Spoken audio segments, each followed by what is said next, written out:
Frank, welcome to Battleground. A pleasure to talk to you.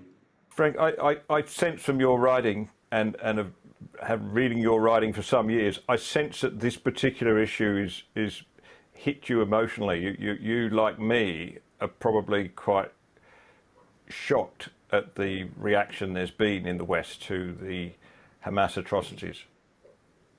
Yeah, I've been very rarely as disturbed by an event as what happened. The atrocities committed in southern Israel was really bad enough, but the reaction within Europe just completely disoriented me. First of all, I was really surprised by the lack of courage on the part of many people to say what's right.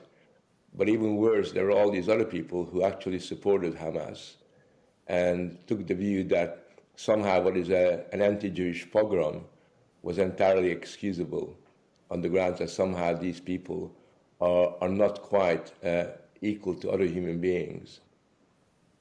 Well, we've seen this in other periods, of course, Frank. You know, there was famously the intelligentsia in the West backed the Khmer Rouge in Cambodia. They backed Chairman Mao and his great leap forward, or some of them did. But it seems to me they then had at least a plausible excuse of ignorance. And now there is no excuse.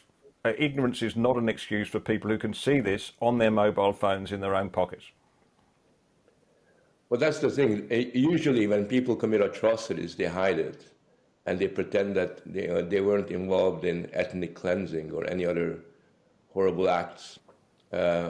War crimes. In this case, it's the very opposite. They kind of flaunted it. They basically boasted about the fact that they've killed all these civilians.